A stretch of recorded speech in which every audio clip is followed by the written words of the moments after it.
Bienvenidas y bienvenidos a nuestra segunda sesión virtual de nuestro curso de Teoría del Estado. En esta ocasión toca el turno de Política, un texto que Aristóteles escribe entre el 335 y el 323 antes de Cristo. Bueno, hay una serie de reflexiones que quisiera comentar con ustedes. Todo Estado, nos comenta Aristóteles, es una asociación que tiene como fin el bien. El mando y la obediencia son un asunto que nos remite a una creación natural. De esta suerte, el interés del señor y del esclavo se confunden. Aquí hay dos elementos suscritos en la tradición del pensamiento político occidental. El Estado como una asociación. El Estado no solamente es un mecanismo, sino también es una asociación. Y es una asociación que tiene como fin el bien. Esto se va a quebrar completamente a partir de la segunda mitad del siglo XX, pero estamos en tiempos griegos, estamos con Aristóteles y así fue concebido originalmente el Estado, como una asociación que tiene como por fin el bien. Ahora, también dice que el mando y la obediencia son un asunto que nos remite a una creación natural. De esta suerte el interés del señor y del esclavo se confunden. No tiene sustento teórico, lógico y mucho menos natural esta argumentación. Pero no olvidemos que Aristóteles está escribiendo desde una sociedad esclavista y tiene que justificar en la naturalidad realmente algo que es una construcción política y social. El mando y la obediencia es algo que ocurre entre los hombres, en el espacio que existe entre los hombres, y eso es una construcción absolutamente política, no es una construcción natural. Pero de alguna manera tiene que justificar que hay hombres que nacen libres, hay hombres que nacen ciudadanos y hay hombres que nacen en su calidad de esclavos. Los griegos nunca desconocieron la calidad humana, la condición humana a los esclavos. Sin embargo, los consideraban como cosas, como propiedad, extensión de los señores a los que servían.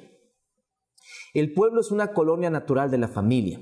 El Estado proviene de la naturaleza y la naturaleza de una cosa es precisamente su fin. El derecho es la regla de vida para la asociación política y la decisión de lo justo es lo que constituye el derecho. Bueno, el pueblo también es una construcción política y social. El hecho de que no haya, creo que nos empezamos a dar cuenta que no todos los habitantes de una polis están en efecto insertos en esta polis, es decir, no todos los habitantes, y desde tiempos inmemoriales, desde el comienzo de nuestra tradición, no todos los habitantes, no todos los pobladores de un espacio público político pertenecen a ese espacio público político y pertenecen bajo el resguardo de ese espacio público político. El pueblo, nos dice, es una colonia natural de la familia, pero también el pueblo, la construcción identitaria de un pueblo es también un amalgamado político y social. Nos dice sobre el derecho, que es interesante la concepción que tiene el derecho. El derecho es la regla de vida para la asociación política y la decisión de lo justo es lo que constituye el derecho. Aquí hay dos elementos fundamentales. Está pensando Aristóteles en la demarcación, en la acepción pública del derecho, es decir, la relación públicas políticas que existen entre los hombres y, por supuesto, estas relaciones, si son mediadas como por el derecho o a través del derecho, pues tienen que ser estas relaciones insertas en la materia de lo justo. Debe haber un principio de equidad, un principio de distribución en estas relaciones entre los hombres en el espacio público político. Hay más cuestiones. El Estado es distinto al gobierno, que esto es fundamental y Aristóteles hace esta distinción. Es uno de los primeros en hacer esta distinción. Nos dice, el gobierno es una organización impuesta, mientras que el rasgo verdaderamente distintivo de un ciudadano es el de ser juez y magistrado. El ciudadano, tal como lo hemos definido, es el ciudadano de la democracia. Aquí Aristóteles tiene una serie de reflexiones. Por un lado, el Estado es una asociación, pero esta asociación, para seguir en comunión, para seguir amalgamada, necesita de una organización. Sin el elemento organizativo, la asociación pudiese disolverse. Y el gobierno es eso, es una organización impuesta. Y esta organización impuesta está impuesta a ciudadanos. Y mandar y obedecer es un rasgo fundamental de los ciudadanos. Está diciendo en lenguaje muy antiguo, garantías, derechos y obligaciones, garantías y obligaciones como un rasgo fundamental de todo ciudadano. Sin embargo, este ciudadano vive, existe en la democracia. ¿Y por qué en la democracia? Porque ya nos había adelantado Platón en la sesión anterior que la democracia, el valor conspicuo de la democracia es precisamente la libertad. Es un régimen, es una forma de gobierno en excesiva libertad. Ahora bien, aquí hace una reflexión interesante con respecto a los ciudadanos y lanza una pregunta. Bueno, pareciera ser que toda ciudadanía tiene un origen espurio. Y esta es una interpretación personal de lo que está diciendo concretamente Aristóteles. ¿Por qué? Habla de los rangos de ascenso, es decir, los rangos ascendientes. Para que un ciudadano sea ciudadano, nos dice Aristóteles que había muchas ciudades-estado que pedían que naciera de padres ciudadanos, más bien de padre ciudadano y madre libre, o bien de abuelo y padre ciudadano, o de bisabuelo, padre y abuelo ciudadano. Y incluso nos dice Aristóteles que pedían, algunas ciudades-estados eran muy estrictas y pedían que el ciudadano fuera hasta 4 o 5 rangos ascendientes. Nos dice Aristóteles, la precaución es innecesaria, la precaución es ociosa, porque el primer ciudadano no nació de padres ciudadanos, porque los primeros ciudadanos fundaron una ciudad-estado, y el hecho de haber fundado, el haberse dado una ciudad-estado, pues nos remite a la concepción de la ciudadanía no como un asunto biológico, sino como una construcción axiomática entre los hombres, como un acuerdo dado entre los hombres. La Constitución habla de la Constitución y nos dice que la Constitución conserva la identidad de todo Estado. Esto, pues en sus clases de teoría de la Constitución va a ser materia de discusión, porque no podemos, decía Carl Schmitt, que es un jurista muy importante durante el siglo XX, no podemos decir que un Estado tiene una Constitución. Un Estado es una Constitución. La Constitución se llama así porque está constituida, está amalgamada la forma de gobierno. Nos parece bastante revelador lo que Aristóteles desde la antigüedad nos está comentando. La Constitución conserva la identidad de todo Estado. ¿Por qué? Porque conserva la conformación, la estructuración de la forma de gobierno en un Estado. Y aquí hay que hacer una pausa importante. Cuando hablamos de forma de gobierno, para los griegos quiere decir forma de vida, forma en cómo los hombres interactúan en la vida pública. El ciudadano debe cumplir 2 cualidades: saber ejercer la autoridad y resignarse a la obediencia, nos dice Aristóteles. ¿Esto qué quiere decir? El ciudadano debe mandar y obedecer, debe tener derechos y debe tener también garantías y también obligaciones. Más adelante Aristóteles se acuerda, en el Estado no se trata de señores ni de esclavos, en él no hay más que una autoridad que se ejerce sobre seres libres e iguales por su nacimiento. Esta es la autoridad política que debe tratar de conocer el futuro magistrado. La idea del Estado que surge, y habla Aristóteles no de la construcción del Estado moderno, que eso proviene de la Paz de Westfalia, eso proviene de 1648, es decir, pues prácticamente eso proviene del siglo XVII. Tanto Platón como Aristóteles, cuando hablan de la palabra Estado, para Aristóteles es curioso porque utiliza muchas palabras para referirse a lo mismo: Estado, sistema político, en fin, incluso utiliza la palabra sistema político. Cuando Aristóteles habla de Estado, realmente no se está refiriendo a esa construcción moderna, contemporánea del Estado, soberana del Estado. La palabra soberanía no existe plenamente en las letras de Aristóteles. Cuando habla de Estado, se está refiriendo a forma de gobierno, a constitución, a identidad en las relaciones entre lo público y lo privado. Ahora bien, nos dice que el Estado no se trata de señores ni de esclavos. ¿Qué quiere decir esto? Que el Estado, para su origen, para su conformación, necesita un elemento de igualdad originaria, si acaso ficticia, pero necesita una base de homologación, una base de equidad originaria entre los miembros. Esta idea va a ser desarrollada por las teorías contractualistas del Estado, por Hobbes, por Locke, por Rousseau, entiéndase en la Ilustración, entiéndase ya en el siglo XVIII, el Estado como producto de un pacto, pero los pactantes se encuentran en una relación de relativa equidad, se encuentran homologados en una relación, como decían los propios griegos, en relaciones de poder cara a cara, relaciones horizontales de poder cara a cara, y eso le llamaban democratización los griegos. ¿Qué más tenemos con respecto a las reflexiones de Aristóteles? Nos dice, la única y verdadera escuela de mando es la obediencia. El ciudadano subsiste siendo libre en el acto mismo en que obedece. Immanuel Kant, que es un republicano por excelencia en sus reflexiones, basa en el conflicto de las facultades, en la paz de, en sus reflexiones en torno a la paz de Westfalia, va a ser bastante concreto en esta parte. ¿A qué se refiere Aristóteles cuando dice la única y verdadera escuela de mando es la obediencia? El ciudadano subsiste siendo libre en el acto mismo en que obedece. El problema es el siguiente: ¿cómo podemos obedecer y permanecer libres? Es que aquí hay una variable que está oculta. Obedecemos en torno a las normas, obedecemos en torno a las leyes que nosotros mismos nos hemos legado. Y por tanto, si nosotros mismos somos capaces de establecer las reglas del juego en las relaciones de la vida pública, entonces no estamos haciendo otra cosa más que siguiendo nuestra voluntad. Esta es una de las ecuaciones centrales del republicanismo. La república, recordemos que es el gobierno de las leyes por encima de los hombres, y que Kant va a llevar hasta este argumento aristotélico hasta sus últimas consecuencias. Habla de constituciones, y cuando habla de constituciones evidentemente está hablando de formas de gobierno. Constituciones que pueden ser justas y constituciones corruptas.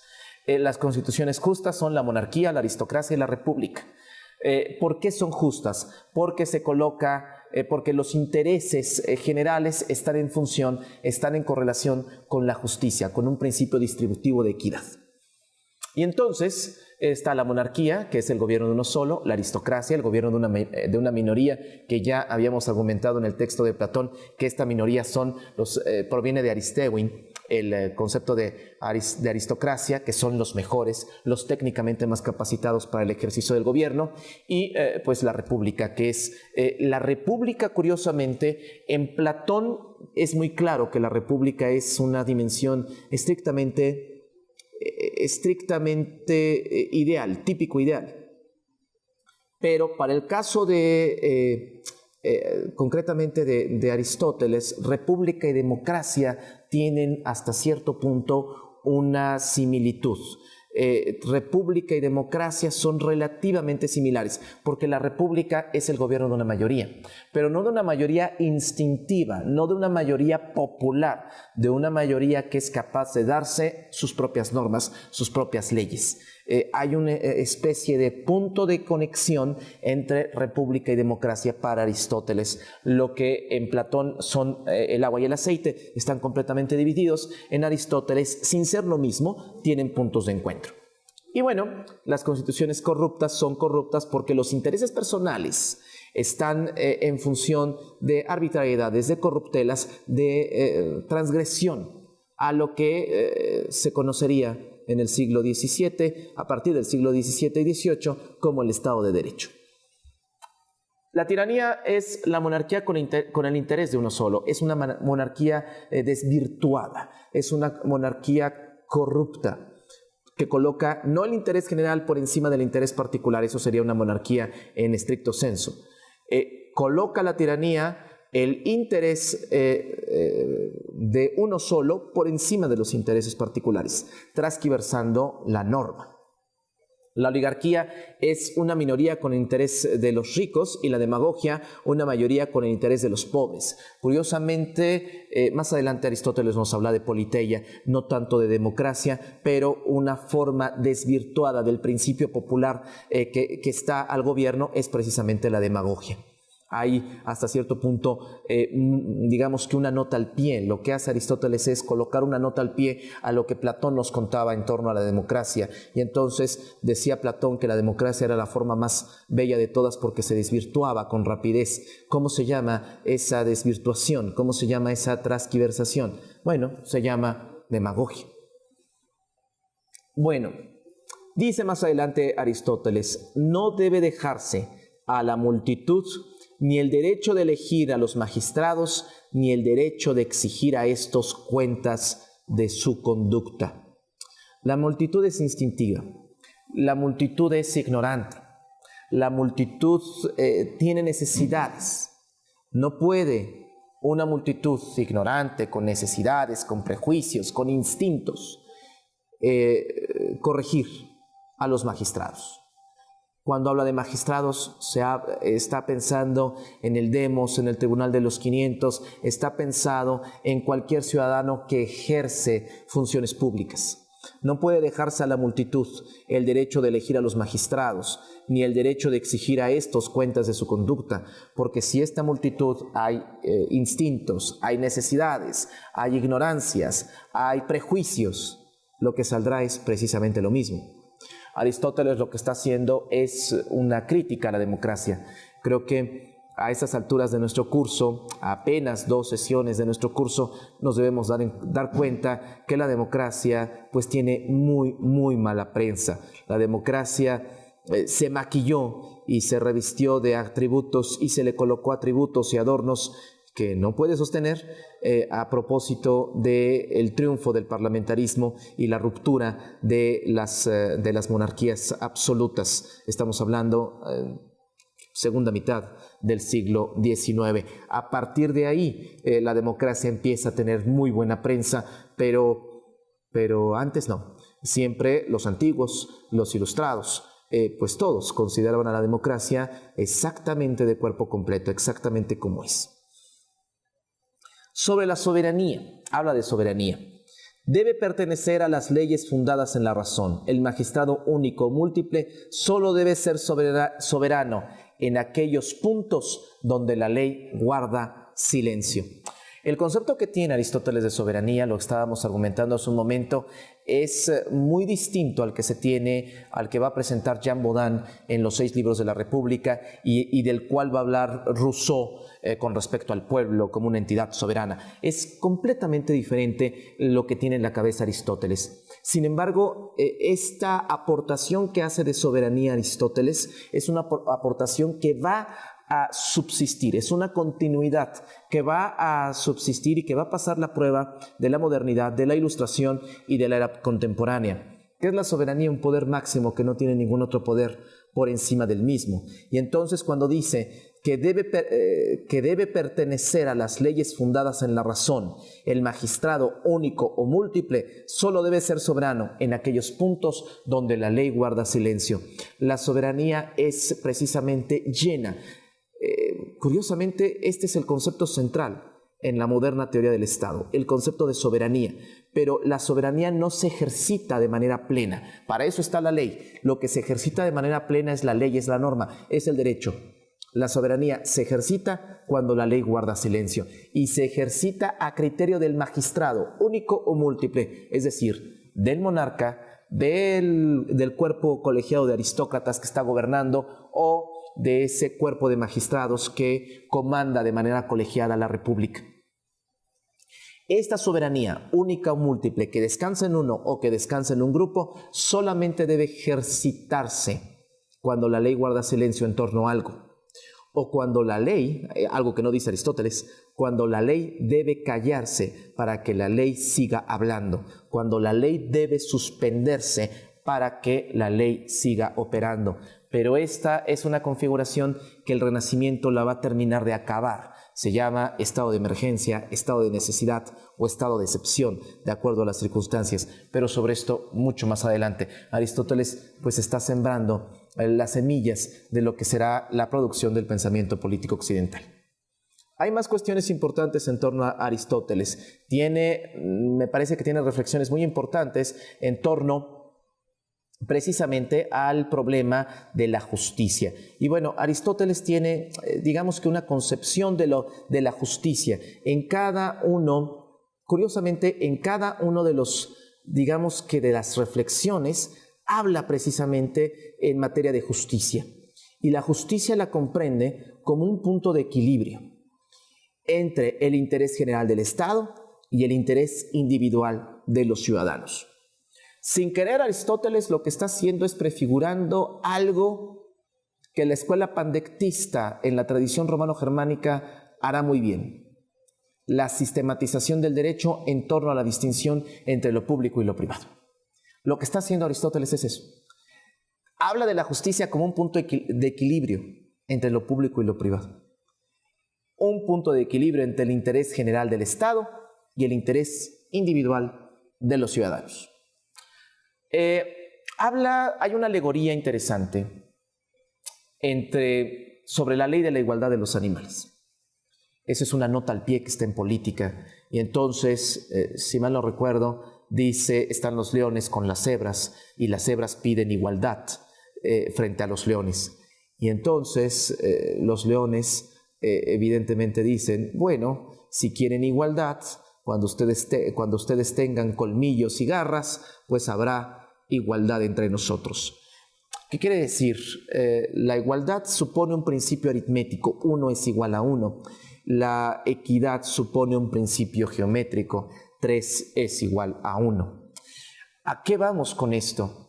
Lo que la justicia debe buscar es la equidad entre los hombres, no la igualdad. ¿Por qué? Porque la naturaleza de los hombres es abismalmente distinta unos frente a otros. Somos radicalmente plurales y radicalmente distintos.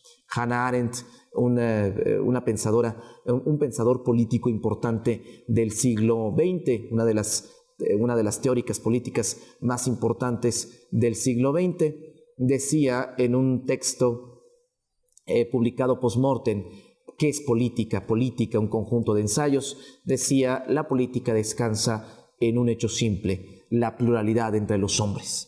Somos radicalmente distintos. No puede existir este esquema 1 es igual a 1 en las relaciones públicas políticas entre los hombres. Lo único que podemos asimilar es 3 igual a 1. Y ahí está temas de justicia como redistribución, de justicia compensatoria, que por supuesto en sus clases de teoría del derecho, de teoría de la justicia, verán a profundidad. No hay democracia, dice Aristóteles, allí donde cierto número de hombres libres que están en minoría mandan sobre una multitud que no goza de libertad. Cuando habla de libertad, habla de la capacidad consultiva de los hombres, es decir, habla de la capacidad de adquirir y consumir y saciar necesidades. Lo que está diciendo Aristóteles es que no puede haber auténtica democracia allí donde una minoría gobierna sobre una mayoría que tiene necesidad. Ahí está uno de los grandes problemas de la democracia. No es casualidad que la teoría política del siglo XX hable de la democracia en su acepción económica correlacionada con el desarrollo económico entre los hombres. Democracia es una soberanía extendida entre pobres y ricos en igual proporción. La libertad y la igualdad son sus fundamentos. Tanto más se mantenga la igualdad en los derechos políticos, tanto más se mantendrá la democracia en toda su pureza. El Estado donde todo se resuelve mediante decretos populares no es una democracia. Tales decretos no pueden dictar resoluciones de carácter legislativo. La idea que tiene Aristóteles todavía no es la idea de la representación, del poder constituyente. Eso tendrá que ocurrir hasta la Revolución Francesa, técnicamente hasta la era de las revoluciones europeas, donde, dicho sea de paso, nace el concepto moderno de soberanía. Lo que tiene Aristóteles en la cabeza es algo distinto. El Estado donde todo se resuelve mediante decretos populares no es una democracia. Eso puede ser una autocracia. Tales decretos no pueden dictar resoluciones de carácter legislativo. El decreto es un mandato, no una norma, no una ley. El decreto es un mandato imperativo de aquel magistrado, para utilizar las mismas palabras de Aristóteles, único o múltiple que detenta la soberanía. El proceso legislativo es un acuerdo de voluntades que tiene hasta cierto punto un carácter relativamente representativo. Hay más cuestiones. Dice: la Constitución pudiera ser democrática, pero la tendencia de las costumbres es oligárquica. Aquí Aristóteles, y esta es una de sus grandes contribuciones, por primera vez en la historia del pensamiento político occidental, quiebra la cabeza. Quiebra la cabeza de la unidad política en dos: forma y función.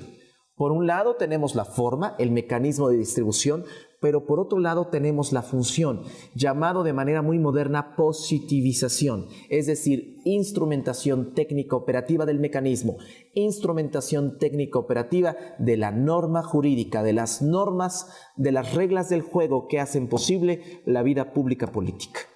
Y entonces, en la estructuración puede ser una democracia, pero en la función una oligarquía. O puede ser en la estructuración una monarquía hereditaria, pero en la función, en la procedimentación, es una tiranía. Forma y función difícilmente van amalgamados, difícilmente van en un encuentro lo que es la forma con respecto a la función. Por eso dice, la Constitución pudiera ser democrática, pero la tendencia de las costumbres es oligárquica. Todos los gobiernos, sin excepción, no son más que corrupciones de la Constitución perfecta. Lo que tenemos es un principio, quizá esta sea la fuente de inspiración de Max Weber cuando habló de tipos ideales en ese compendio publicado post-mortem que se llama Economía y Sociedad. Lo que tenemos es un tipo ideal. La forma de gobierno no deja de ser un tipo ideal, pero una cosa es cómo este tipo ideal está configurado y la otra muy distinta es cómo este tipo ideal está procedimentado, está operando técnicamente. Todos los gobiernos, sin excepción, no son más que corrupciones de la Constitución perfecta. Si un gobierno se inclina a la democracia, entonces se llama república, que es precisamente lo que comentábamos hace un momento, donde existe una especie de concilio entre la democracia y la república. La democracia como una forma de república. Si un gobierno se inclina a la democracia, entonces se llama república. Y la república es una forma limítrofe entre la oligarquía y la democracia. Tomando algunos principios de estas dos constituciones tan opuestas, hemos de formar la república como se forma un símbolo amistoso, uniendo las partes separadas. Es interesantísimo cómo existe un elemento oligárquico, un elemento productivo, un elemento segregado. Recuerden que la oligarquía es el gobierno del censo. Y finalmente un elemento popular. Esto el propio Cicerón en otro texto que se llama La República hablará de asiduos y proletarios. La palabra que utiliza Cicerón es la república es una forma que serpentea a la mejor forma de gobierno. ¿Por qué? Porque establece en un equilibrio a los asiduos y a los proletarios. Pero ese Cicerón, que no es un hombre de letras, es un político que fue capaz de acceder a la vida contemplativa, que fue capaz de pensar. Y aquí Aristóteles, la idea es la misma, pero las palabras son distintas. Una forma limítrofe entre la oligarquía y la democracia. Está descubriendo digamos que en la democracia una inclinación hacia la república, pero una inclinación que jamás será saldada por completo. Y está descubriendo Aristóteles la mixtura, que es la categoría comodín por excelencia de la ciencia política. Cuando no sabemos los politólogos qué es algo, le decimos que es un gobierno mixto o que es cualquier tipo, cualquier transición o cualquier categoría susceptible a conceptualización de carácter mixta. Nos comenta Aristóteles, puede reunirse la legislación de la oligarquía y la de la democracia relativa a una materia dada, por ejemplo, el poder judicial. El poder judicial tiene principios mixtos. ¿Por qué? Por la simple y sencilla razón de que tiene elementos aristocráticos. No cualquiera puede ser un magistrado, pero también tiene elementos populares, porque a final de cuentas estos magistrados provienen de diferentes estratos socioeconómicos y culturales. Y finalmente, pues este elemento digamos que oligarca, elemento privilegiado en materia económica. Descubre la mixtura, y esta mixtura no sería posible si no existieran formas conjuntas, principios contrapuestos, si no hubiera hasta cierto punto una bifurcación entre la forma y la operacionalización, entre la forma y la función. La única forma de diferencia entre un Estado y otro consiste en la manera en que estos tres elementos estén organizados. Y de pronto, cuando nos hablan los manuales de que Montesquieu es uno de los primeros que habla de la división de poderes, pues es mentira, porque antes de Montesquieu está Blackstone. Y pues es mentira, porque tenemos todos los autores de la Ilustración, en mayor o menor medida, están pensando en estos principios de distinción de poderes. Pero no fueron los primeros.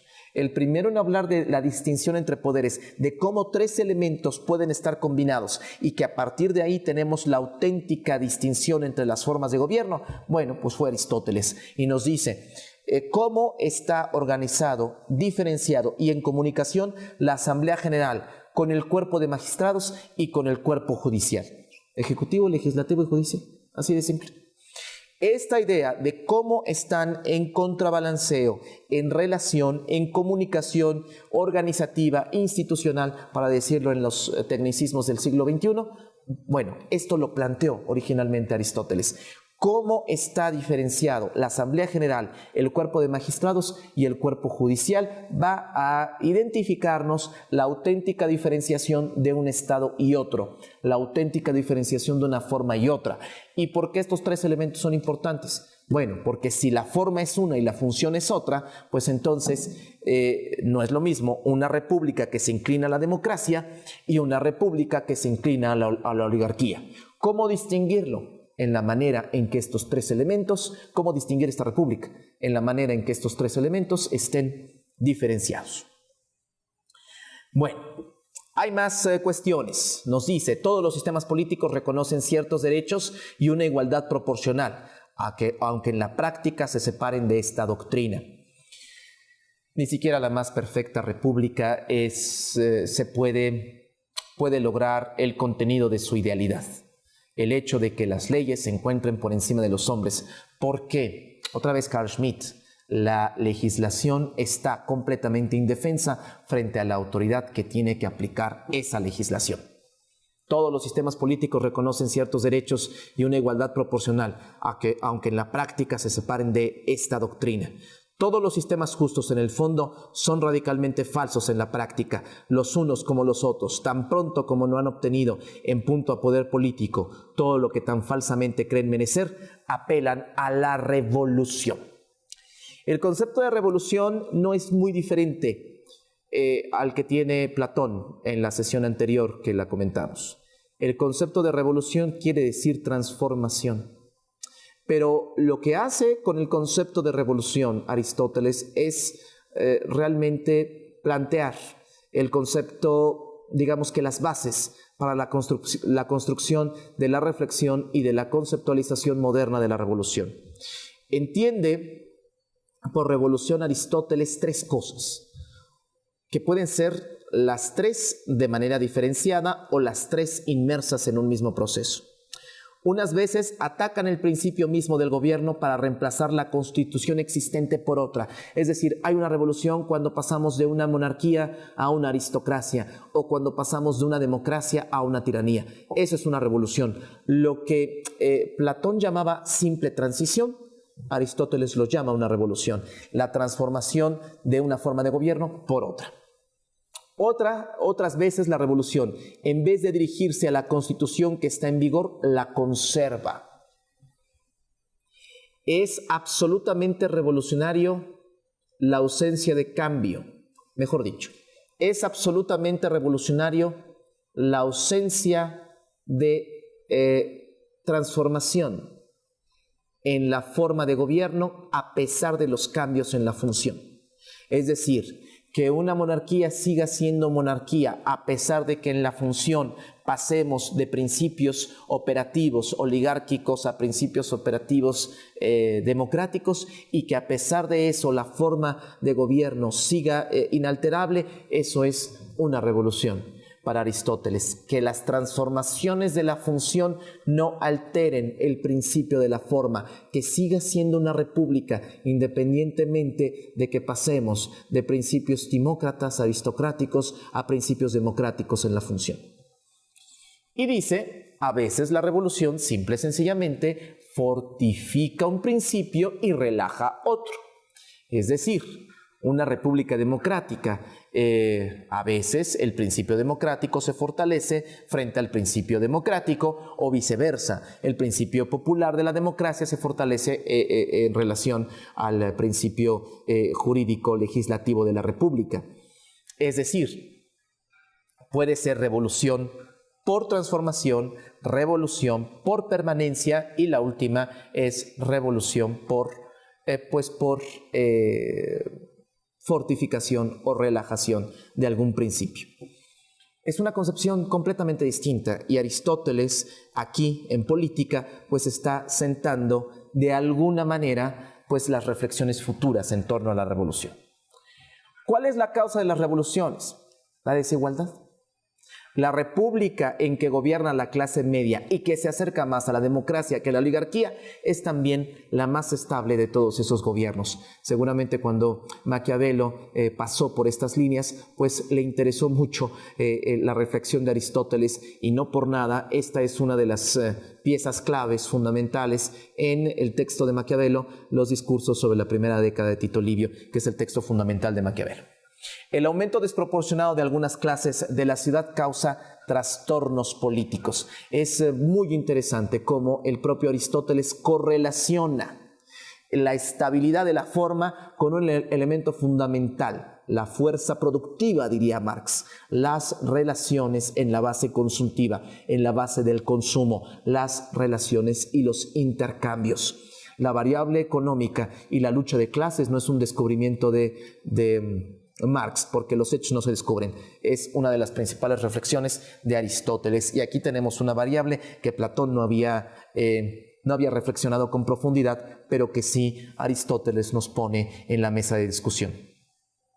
Todo el mal está en el principio, porque como dice aquel sabio proverbio, una cosa comenzada está medio hecha. En todas las cosas, la más ligera falta cuando radica en la base, reaparece proporcionalmente en todas las demás partes de la misma. A veces una forma más nueva de democracia sustituye a la antigua. Para prevenir este mal, deberá procurarse que los nombramientos de los magistrados se hagan separadamente por tribus, en vez de reunir al pueblo en una asamblea general. Una vez más, hay un desprecio sistemático por el componente popular para elegir aquellos que deciden, aquellos que toman las decisiones en la vida pública política. ¿Por qué? Porque lo que dijimos hace un momento, si en el elemento popular hay necesidad, hay prejuicios, hay ignorancia, hay desconocimiento de la vida pública política, lo que saldrá no será distinto al origen. La oligarquía está perdida cuando dentro de su seno nace otra oligarquía, es decir, una minoría en pugna frente a otra minoría conducirá tarde o temprano a una revolución. Sabemos que la oligarquía es el gobierno del censo por encima de todos los demás. Cuando en el censo, en esta pequeña élite para ocupar el concepto del siglo XVIII, surge otra, se disputa el poder y entonces entra en peligro, entra en revolución. Bueno, hay una pregunta interesante en torno a las tiranías con la que vamos a cerrar Aristóteles.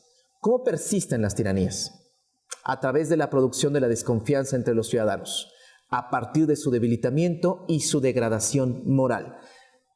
Platón era bastante certero en este punto, a partir de la incapacidad de asociación de uno con otro, a partir de la inmovilidad. Y esta inmovilidad supone un cercenamiento del espacio público que debe ser un espacio en libertad. Bueno, hasta aquí nuestras reflexiones en torno a Aristóteles. Hasta la próxima.